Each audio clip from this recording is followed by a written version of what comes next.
쥐하다의 비디오일기입니다.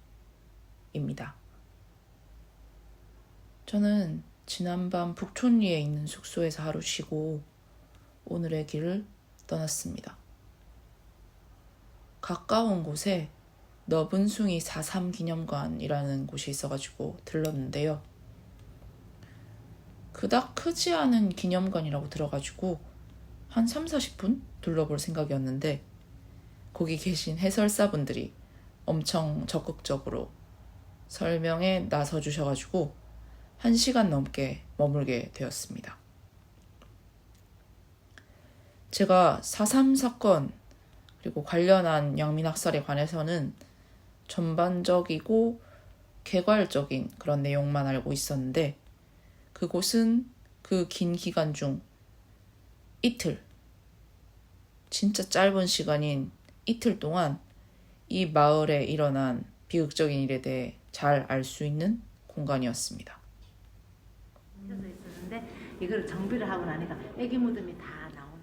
여기 기념관 바로 옆에서는 당시에 실제 학살터인 너분숭이 일대, 옴팡팟 등을 둘러볼 수도 있었고요.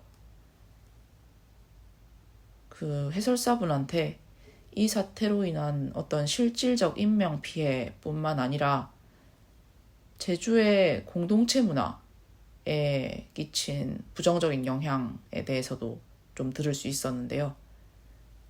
여러모로 새롭게 배운 것 그리고 느낀 것들이 많았습니다.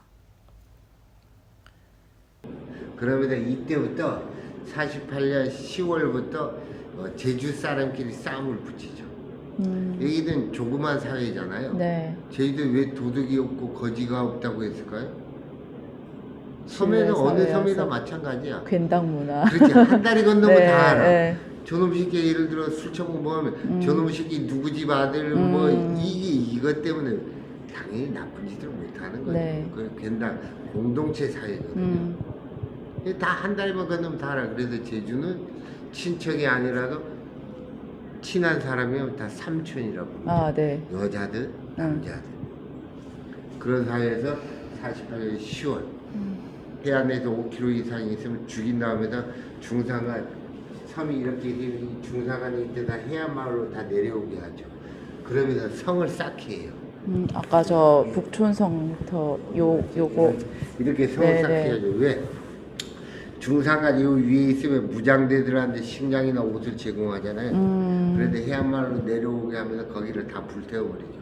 해안마을 내려와서 또 성을 쌓으라 그래요. 왜?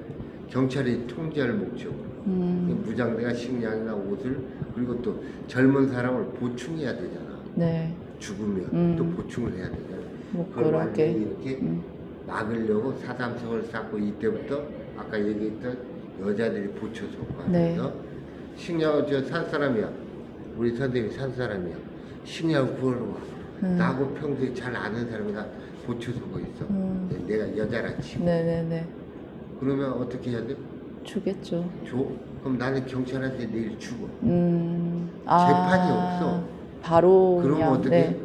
근데 산 사람은 산 사람만 있는 게 아니고 나 같은 사람 피난민들 네. 피난민들 챙겨주고 있을 거야. 그럼 이 사람 갖고 가야 돼. 나는 막아야 돼. 이때부터 완전히 제주도 공동체가 깨지죠. 올레를 걷고 있다고 했더니 해설사분이 함덕으로 가는 길 서우봉 둘레길에서 살짝 우회해가지고 일제 진지 동굴들 몇 개를 보고 가면 좋을 거라고 알려주셨거든요. 근데 그분이 잘 걸으시죠? 절벽길이라 조심하셔야 됩니다. 뭐 이런 주의를 주실 때만 해도 아 그럼요 했는데 아니나 다를까 저는 거기서 진짜 고행을 겪게 되었습니다. 우회한 길에서 굉장히 우거진 곶자왈 숲과 해안절벽길을 걷게 되었고 뭐 실제로 여러 일제시대에 생성된 인공굴들을 볼 수 있었는데요.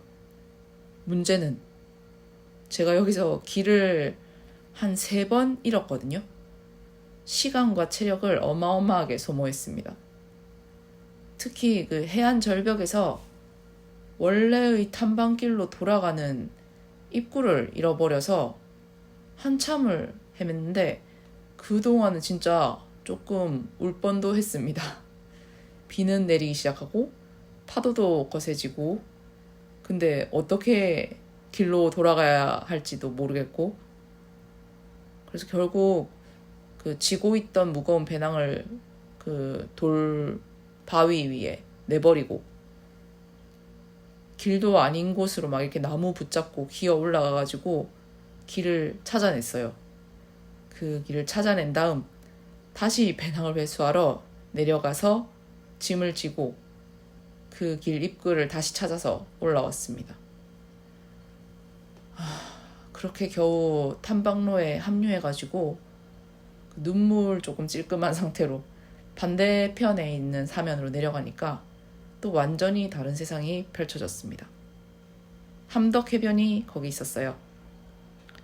조금 전에 공포의 그 어두컴컴함과는 대비되는 진짜 아름답고 평화로운 풍경이 거기에 있더라고요.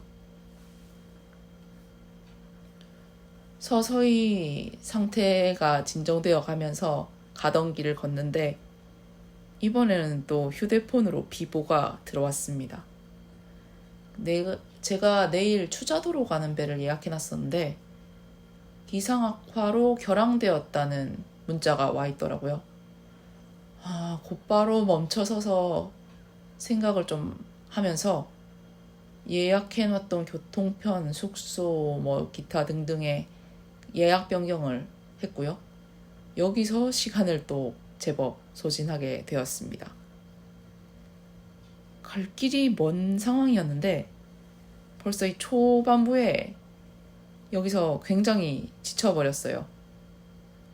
그래서 이후는 중간중간 평소보다 훨씬 많이 쉬어가면서 천천히 길을 걸었습니다. 나중에 좀 지나서 해가 뉘엿뉘엿할 무렵에 조천읍에서 제주 시내로 넘어오게 되었는데요. 눈앞에 확 펼쳐지는 그 시가지 풍경 때문에 그 순간을 알아차린 건 아주 쉬웠습니다. 오늘 길의 마지막 부분에 해가 거의 다 넘어간 시점에 사라봉을 중심으로 한 오름길을 올라야 했는데요. 제가 다른 오름이었으면 이 시간이 되었는데 오름을 올라야 했다면 아마 오르지 않고 다른 길로 우회했을 겁니다. 근데 여기는 도심체육공원 같은 느낌으로 오름길이 완전히 막 산책길처럼 정비되어 있었고 또 가는 길에 불도 곳곳에 환하게 밝혀져 있더라고요. 그리고 무엇보다 그 시간에도 많은 사람들이 산책하거나 운동을 막 하고 있는 게 보여가지고 별 걱정 없이 오를 수 있었습니다. 여기서 제주의 야경을 볼 수 있었네요.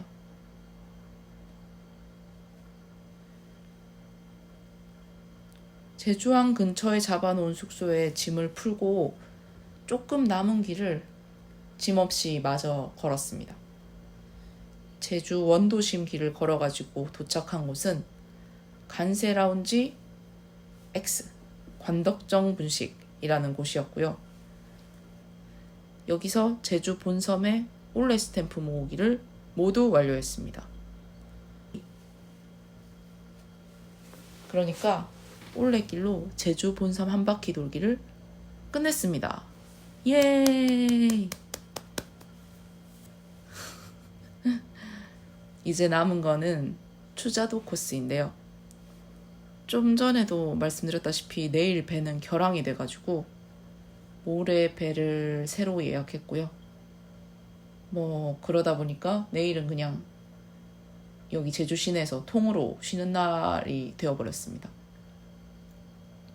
근데 이 추자도를 간다는 게 제가 뭐 어떻게 노력할 수 있는 일도 아니고 그저 기다리기만 해야 한다는 게 좀 의외로 편합니다. 편안한 기분이에요.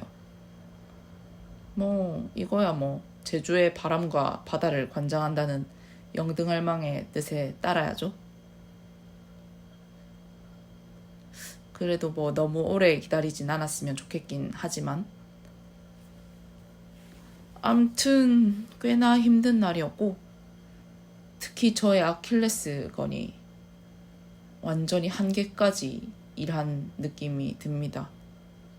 오는 길에 휴족 시간을 사왔는데 여기저기 덕지덕지 바르고 자려고요. 그래서 오늘은 여기까지입니다. 그럼 내일 봅시다. 안녕.